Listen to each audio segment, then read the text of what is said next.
Welcome back to Insight into Independence, brought to you by Independence Home Loans.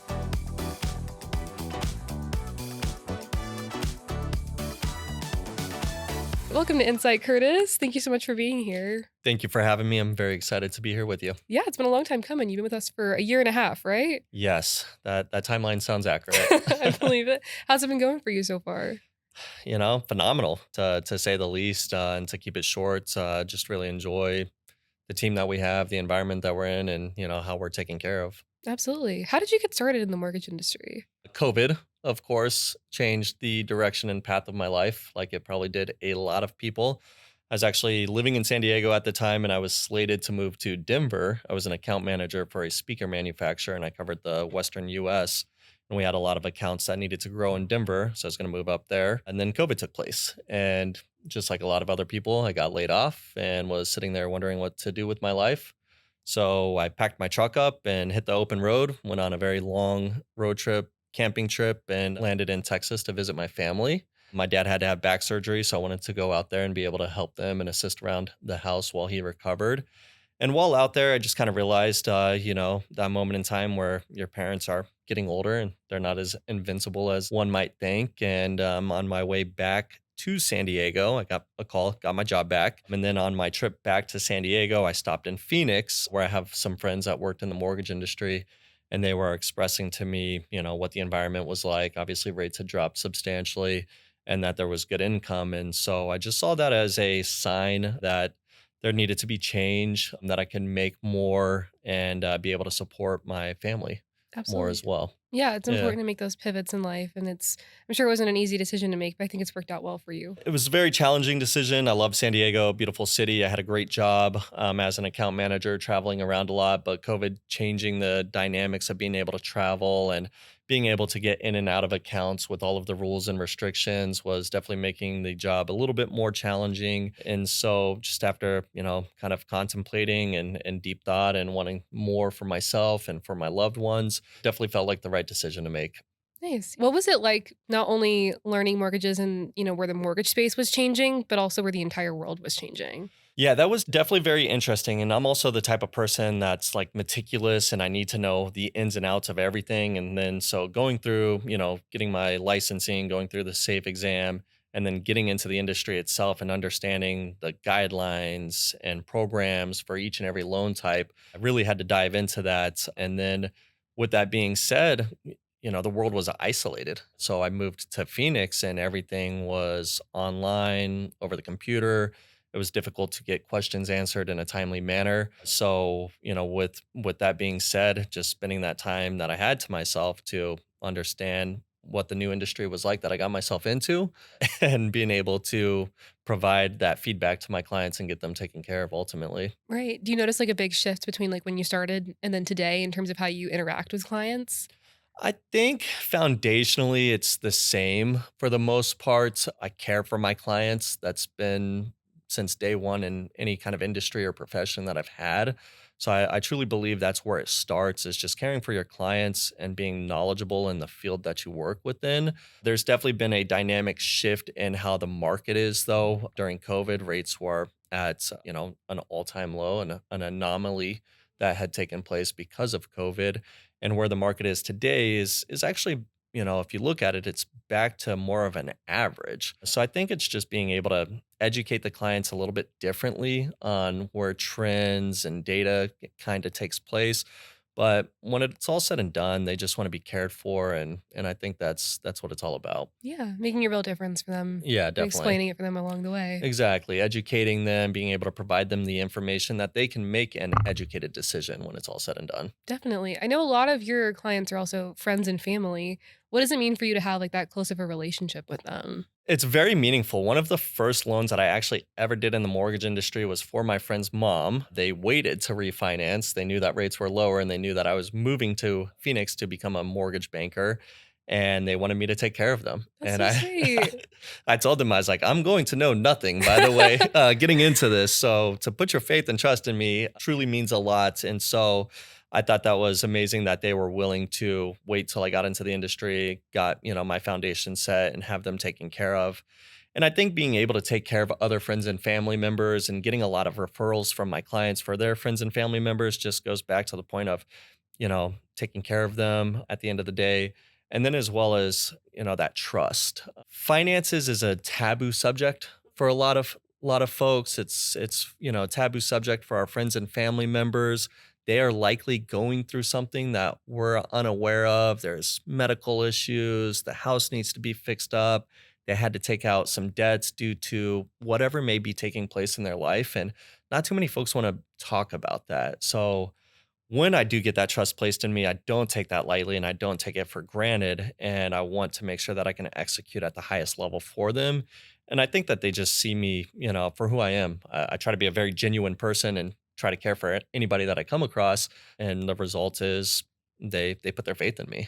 Absolutely. It's a big decision for them to make, whether they refinance or they're purchasing, whatever they're doing with their home. It's a very important decision to make for them. Definitely. I mean, your home and most homeowners in America, that is their number one financial asset. Where the cost of living is today is a very difficult for people to have retirement accounts or to have investment accounts. And so when they buy their home, whether the market is high or low or whatever the case might be, that is a great financial decision for them that ends up becoming an asset of theirs. And to be able to leverage that and that being one of their largest, most important assets, we truly have to make sure that we're once again going to execute on the highest level for them. Definitely. And then from the client's point of view, what do you think separates you from other loan officers? To me, just being passionate, getting their goals accomplished. I pride myself in my knowledge. Like I was saying, I have, like, for my mind to work, I have to know the inside and out of everything. And so when I speak to them, I truly believe I'm speaking with confidence that likely goes unmatched by a lot of individuals just because I slowed everything down to begin with. I really want to get to know them, get to know their situation, get to know their short-term goals, get to know their long-term goals, truly make a friendship and a relationship out of this because I don't want this to be a single transaction. I see this industry and I see how some of the people that execute at the highest level in this industry, they just have a revolving book of business. And every industry that I've worked in before this, I've had and I have now that I've been in the industry for going on, what, about 5 years now.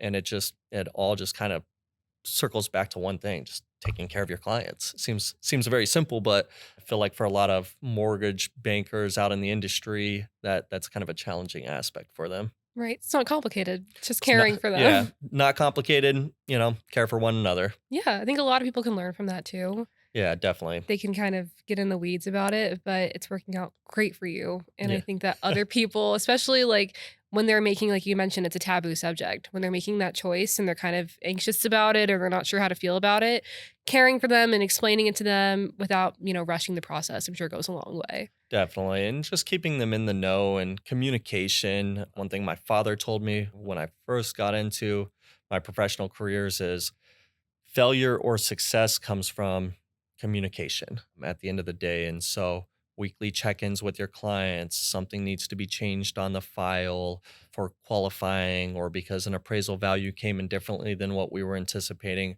The quicker that you can communicate that with them and express, how the situation can be fixed or corrected, I truly think that goes a long way with them as well. Absolutely. Yeah. I know you mentioned being in this industry for about 5 years. Was there ever a certain point where you realized, okay, this is like a serious career? This is what I want to stick with? Probably most recently, the last couple years, when I got into the industry, I think was July of 2021. So the industry was booming at that time. It stayed that way until about May of 2022. And then the market turned. And then it was a struggle for the rest of 2022 and 2023. And there was a lot of internal dilemma of what decision did I Right. make to do all of this, to uproot my life, to change my career, to change my profession, to get into this, to make less money than what I was making before. And then ultimately it's just battling those internal thoughts and putting some trust and faith into yourself that, I just kept telling myself, you're paying your dues, you're learning, you're going to be an expert at this. The more that you stick with it, the better that it will all become.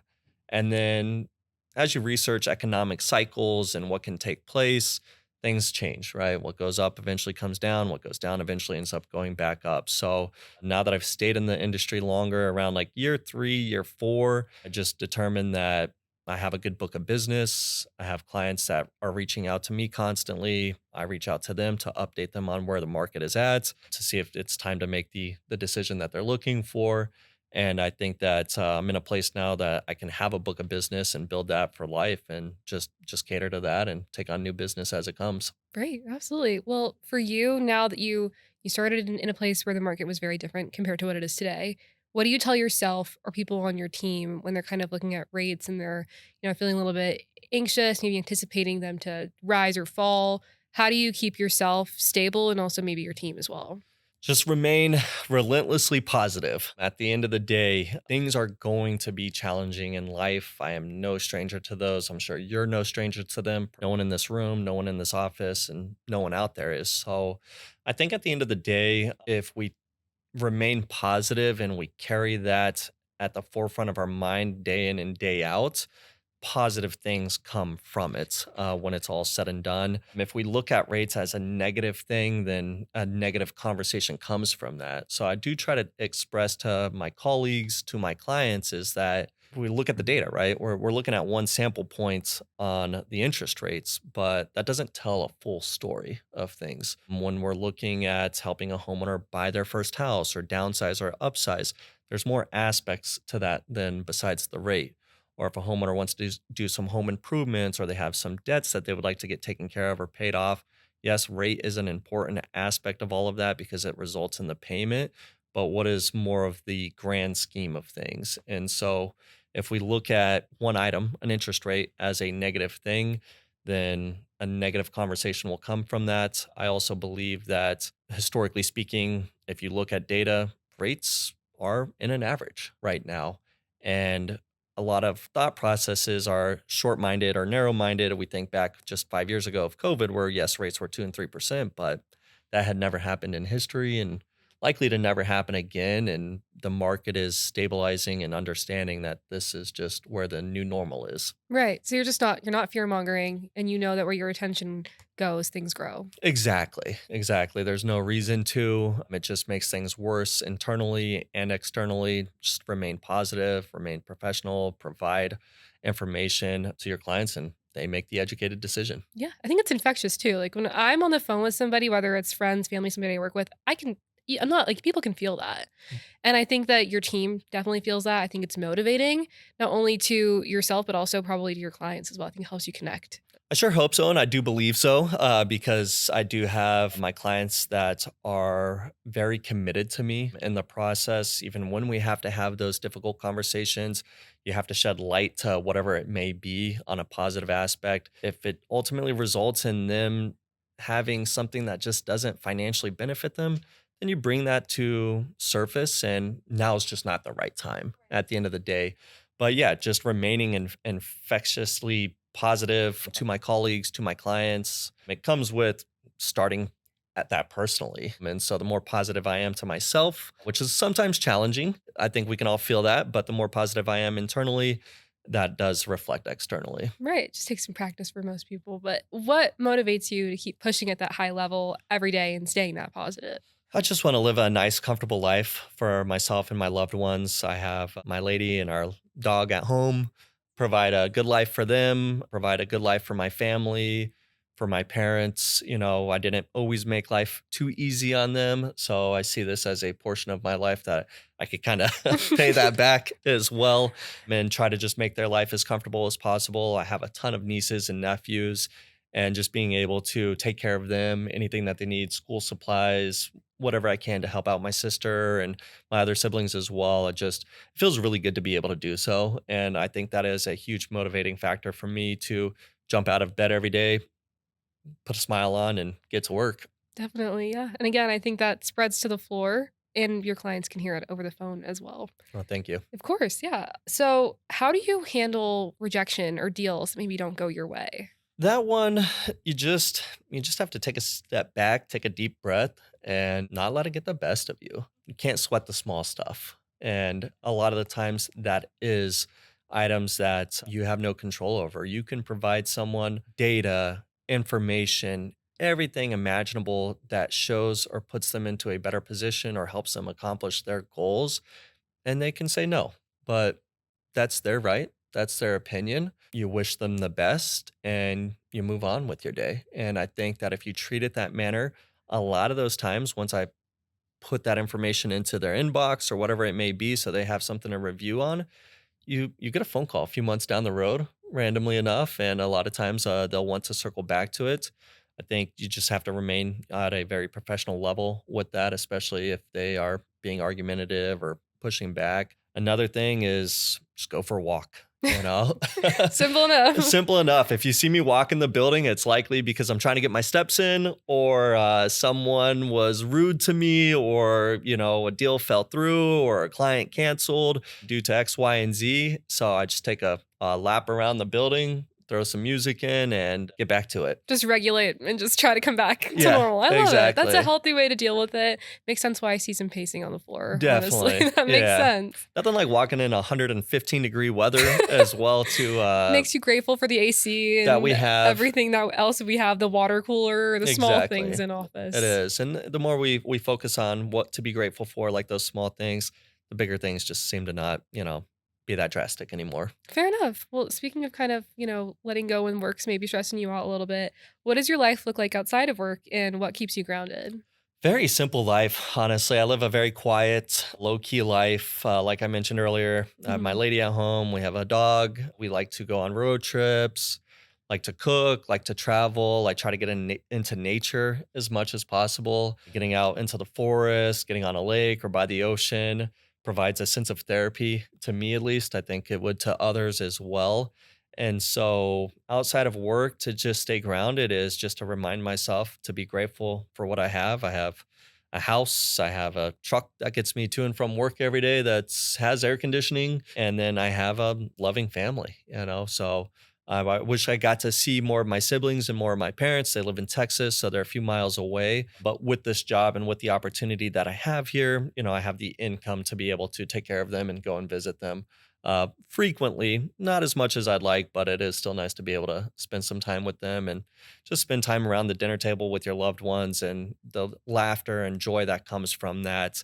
It fills one's heart, I guess. It definitely does. Yeah, I can definitely agree with you on that. Well, we're already halfway through the year, and I know that you've been a consistent top performer, so congratulations on Thank that. you. Thank you. Of course, of course. Any goals you're shooting for the rest of the year? I would love to finish the year top 10. I think that would be phenomenal. I have remained consistent. I've been able to tap into the top 10 now. But yeah, I just see, there's a lot of guys and gals that work here that just truly execute at that high level and just trying to maintain the focus and keep the foot on the gas pedal instead of, going all gas, no brakes and then coasting. I think I just need to remain positive, remain consistent, and I will get there. Confident you will too. Thank you. Of course. What advice would you give someone just starting out who wants to reach your level? I would tell them once again, remain positive, learn and perfect your craft, understand the guidelines, understand being able to communicate with your clients, and then just being able to come in and stay consistent. I think consistency is one of the biggest issues that a lot of people have. I know that I've dealt with it personally. Good month, bad month, but remaining consistent, whether you have a bad call, a bad day, a bad week, a bad month, that's not going to designate your failure or your success. It's just being able to push through that and then have fun. It is a fun job. We get to answer the phone, we get to talk to folks, we get to talk to folks all around the country. Some folks have some of the funniest things to say, some folks have some very deep life meanings that they've seen, that we can never imagine.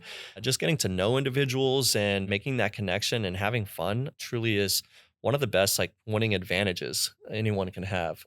Yeah, I think it helps you move forward, especially when there's a tough market or when you're just having a bad month. Yeah. It motivates you and keeps you engaged, I guess, in what you're doing. Definitely, because it is easy. I think it's easier to be negative than it is positive in a lot of cases. We can look at things in that aspect. Not to say that I'm always the glass half full type of guy, because I'm not, realistically. I You're deal with human. challenges. I'm human. There's things that happen inside of work and outside of work that a lot of times are out of our control. But what we can control is our thought process and how we program our mind to handle it. Definitely. Well, I think that if anybody can take one message from this entire episode, it would be that. So Awesome. thank you. Is there anything else that you want to share with us today? At this time, just remain grateful, remain gracious for what we have, remain humble as well. And then just, put a smile on, have some fun, take care of your clients. Well, I've actually start with take care of yourself Yes, number first. one. Yeah, number one, take care of yourself,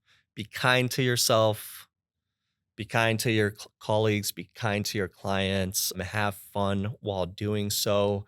Try to remain positive. Positivity is very infectious. Misery loves company. Don't allow that to take place in your life. And, just take it day by day. Absolutely. Well, thank you again. I can't wait to have you back on and see what kind of growth you hit for the rest of the year. Thank you. I Of appreciate course. that. Thank Yeah. you. Thanks for tuning in. Make sure to like, comment, and subscribe so you never miss an episode. And if you're ready to start your career with Independence Home Loans, email us at talentacquisition@independencehl.com. See you in the next one.